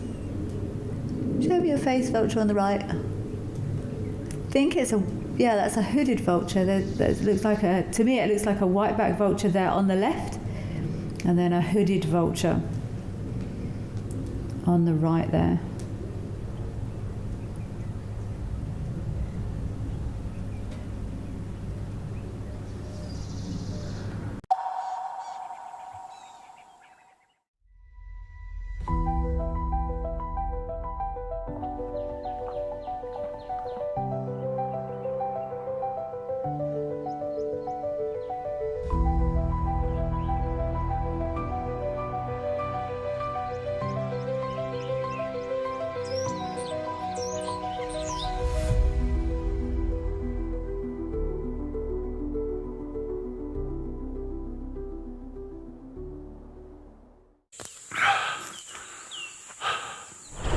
What does it take to handle the wild?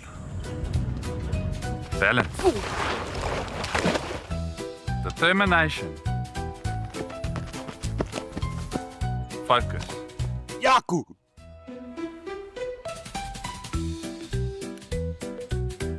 and gear that can take a beating so you don't have to.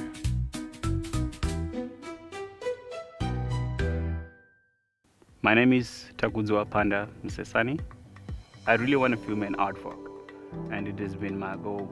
I'll be just keeping my eyes open. The worst driver is Jem. He's driving, yeah. You gotta be holding on back in there, yeah? Like in bumps, and I mean, it happens when, these things happens when you're actually going for animals usually. But then, yeah, he's driving, yeah, you gotta put your seatbelt. And that's it for this morning's drive. She's just got her Impala, everybody.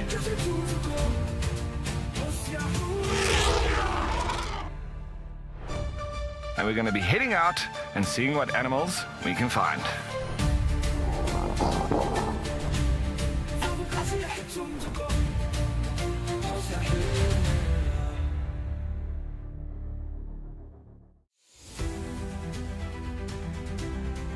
Some of you out there are brilliant at identifying hyenas. Now, why do you think people have got this huge misunderstanding about reptiles? Right in front of me there was the face of an astounded buffalo bull. This is live and interactive, so everybody, if you have any questions and comments, please do send them through and let us know what you'd like.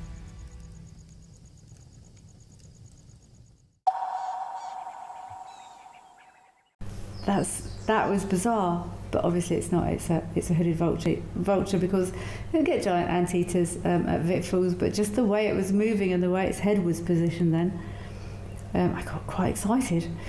But recycled teenager, I think in captivity.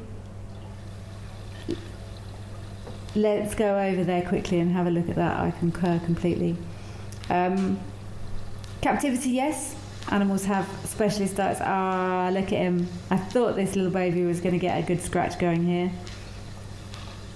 But I think in the wild it will just sort of happen naturally.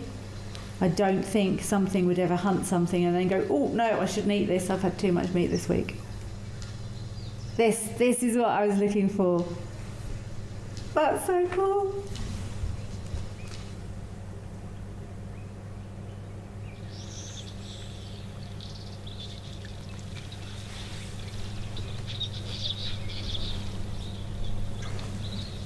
Oh no, we lost the camera. Thank you very much for trying to get him back. I get a lot of joy out of watching animals have a really good scratch. You can just see sort of, to these people that still sometimes insist on saying that animals don't have emotions, if you can see when a rhino's having a really good scratch. Oh, okay, not to worry. We did get that camera back, but Mr. Baby Rhino, or Miss Baby Rhino, has finished his scratch. So, but yeah, you can see a look of ecstasy on their faces because they scratch and they go, oh, it felt so good. I really, really enjoy, especially those young ones. And yeah, they do like to get right up under their bellies, under their chins, between their front legs, between their back legs. I've seen rhinos having a good scratch with something quite dangerous looking between those back legs there. But as I always say, I'm sure they know what they're doing. But it does make me slightly twitchy sometimes.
Looks like that breeding herd has moved off now.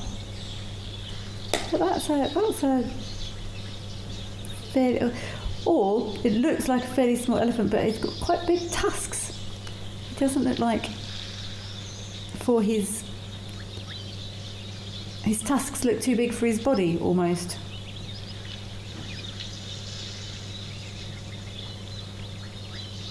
But we had epic elephants swimming in here a couple of weeks ago. I can't quite remember when it was, but there was lots that were really down deep in that water.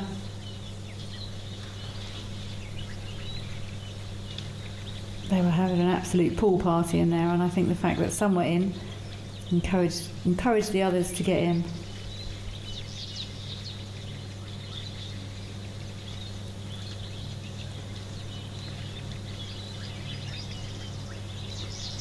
There's a big, I can't remember what it's called, there's a huge dam just outside Satara Rest Camp, and there's sort of a road that you're allowed to drive around the back a little bit. And I think my phrase was, maybe first before we drive that back road we'll see if it's littered with pachyderms, was my statement, and it was. That was on the Wednesday. It was a very, very hot day. And I think I stopped counting at about 60 elephants all around the dam. It was amazing actually, there was lots of dust in the air and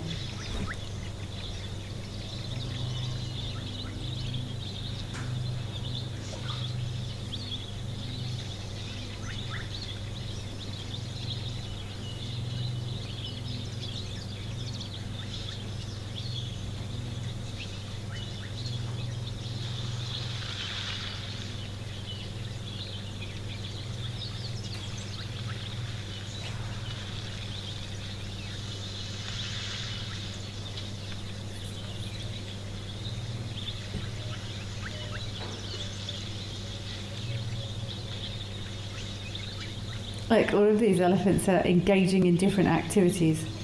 There's these two stood in quiet companionship. There's those two younger bulls having a push and a shove over there. There's Mr. Big Boy stood at the back of those palms just chilling. I know that breeding herd is still there. There's a small one back there.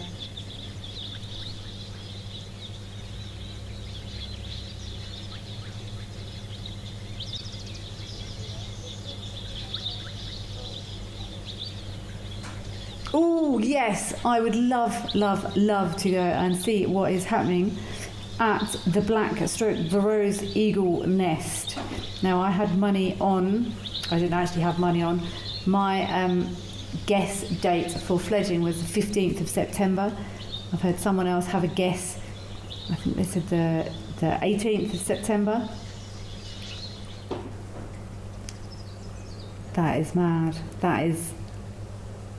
I can't believe this is that same baby. They've grown so quickly, this chick.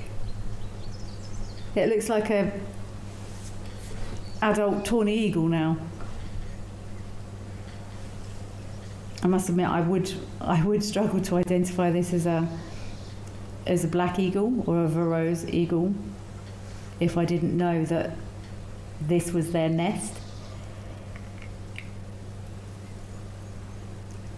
They're very well known for having that clues in the name, Varro's eagle or black eagle.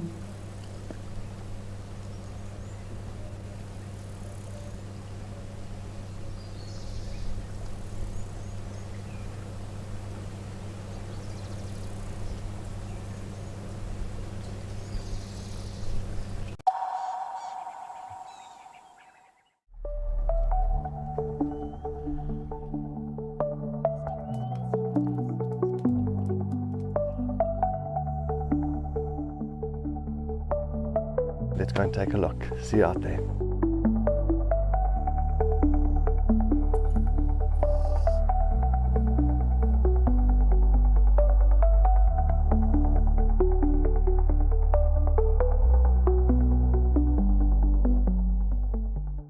The Wild Earth Impact Foundation is a non-profit that uses the power of wildlife storytelling as a force for good. We create sustainable development projects that showcase conservation stories, empower people, and inspire environmental action.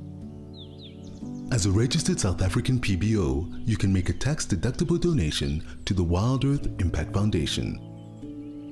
To find out more, visit our website.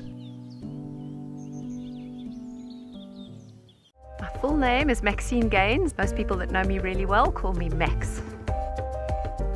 I'm a mum. I have 2 boys. One is 16 years old and one is 14 years old. I'm a very, very proud mama of my 2 boys.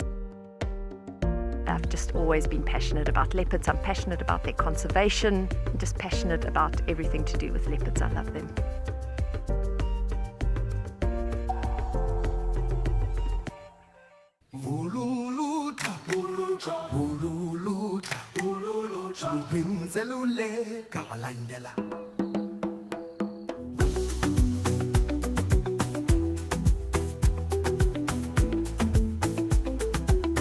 Join us on the greatest and largest game drive in the world.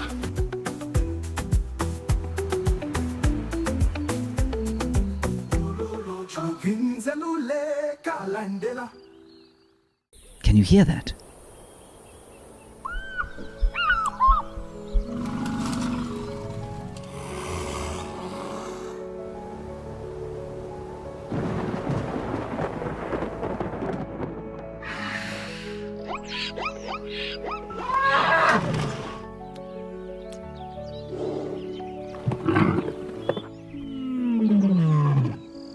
The wild is calling.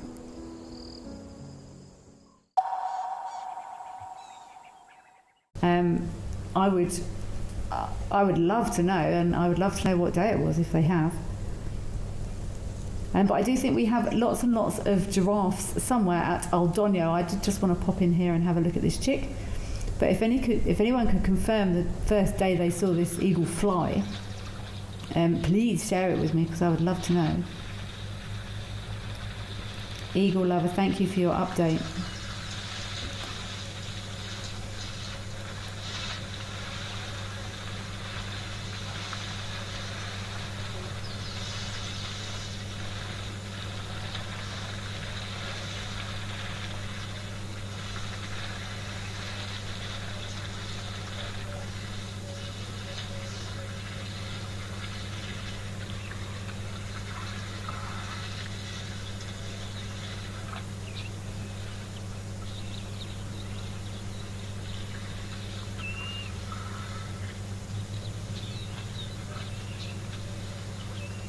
These giraffes are definitely, I always feel sorry for them. They wander over and then just sort of stand for a while and make decisions about things. Oh good, at least one of them's going to get down there and have a drink.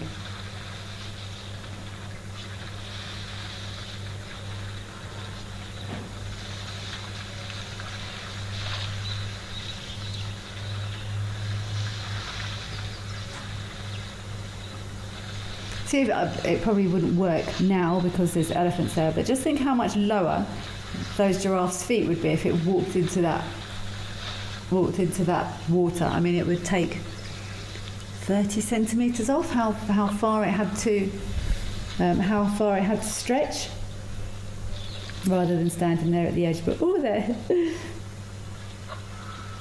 tentative. See, we were talking about what is the strangest animal.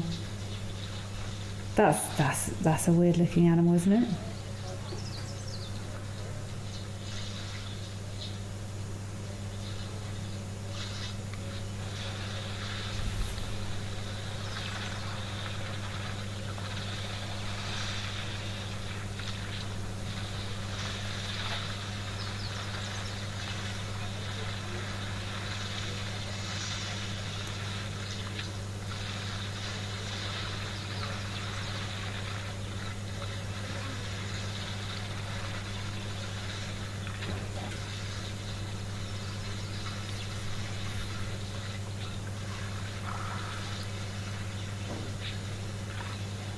It's amazing how even interspecies can communicate with one another. just giving that little bit of space. But I mean, are they communicating? Guess we don't know. Ooh, that's cool. Good spot. Wowzers. That's an agama, I think. I don't know many Kenyan agamas, but that definitely looks like an agama to me. I know we saw this isn't it, but a Spider-Man. It's called a Spider-Man agama or a Spider-Man lizard a while ago. That was brilliant. I'd never seen one of those before. I think these are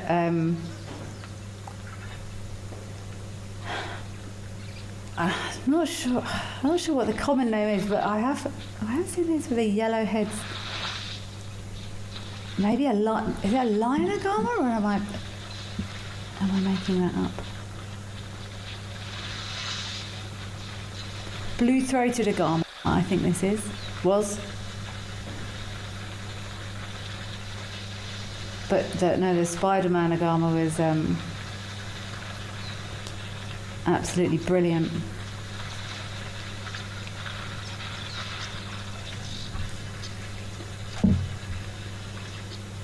So if this is indeed a blue-throated agama, I've got no idea why it wouldn't be called a yellow-headed agama, but I guess they do that with birds. Not necessarily the most obvious name.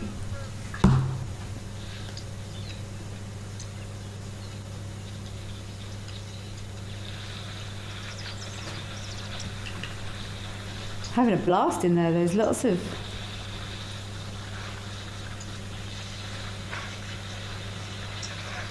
bugs and stuff. Sorry, I've just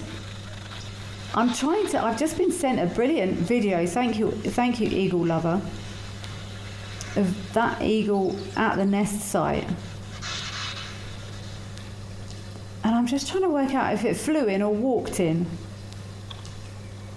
I know it's been missing from the nest fairly frequently in recent days, and I can't work out if it's going out and flying around or if it's... Ah! Hello, Rhino.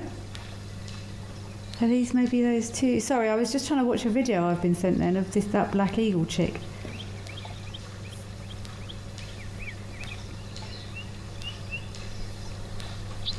Nice to see these big grey bums here. Another brilliant camera angle, this Founders Lodge camera. You really feel you feel like you're in the water.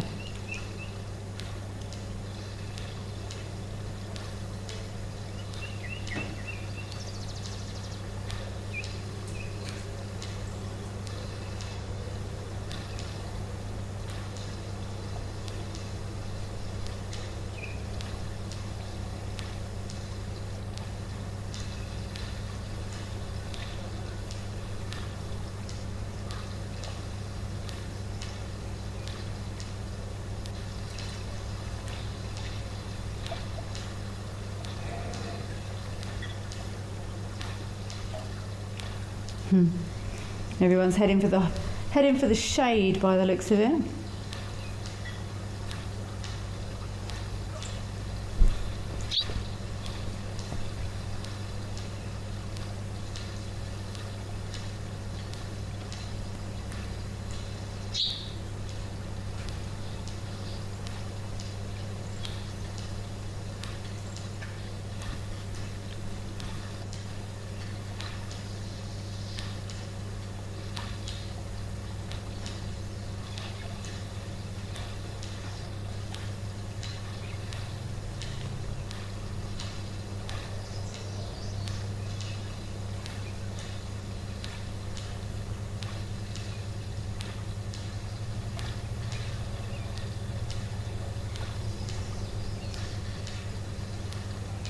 I would love to go.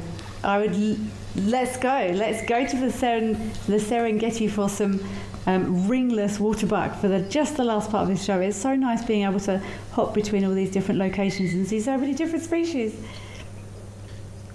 So these are Diffasa waterbuck.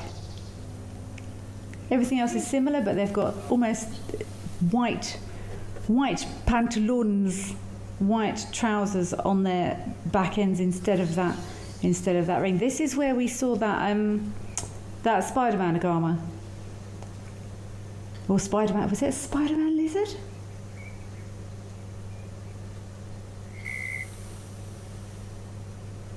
But this is a super camera actually. We've seen some really nice things here. Look at the reflections on that water. It's still as a mill pond today there.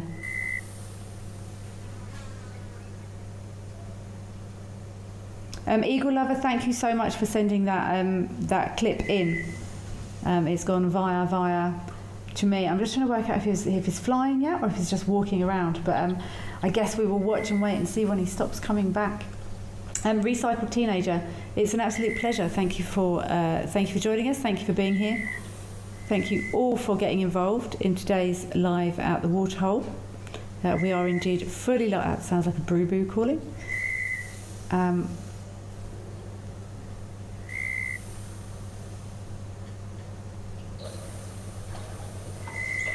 Thank you so much for joining us here today. That is a boo. I've just realised calling here as opposed to in Tanzania. Let's head across to Tembe. It was lovely to catch those Dufasa waterbuck there. I think they must have just been for a drink. Let's finish off at the glorious Tembe. Elephant-tastic as usual here today. But thank you all so much for being here. Thank you for sending in your questions and your comments. Thank you for making me consider whether or not monkeys or baboons would eat Brussels sprouts. We started the show with do animals taste or have taste fit buds? And I absolutely love it. I think it's absolutely fascinating how different people think about nature and the world we live in. It's a learning curve for us all, and I really appreciate everyone's input. This breeding herd's hanging around here today. I think all the time these boys are being nice and not causing too much trouble. Maybe these breeding herds will stay. But thank you all for being here on this delightful Tuesday afternoon here. It's been an absolute pleasure. Stay safe out there, and I'm looking forward to seeing you all again very, very soon. Take care. Bye-bye.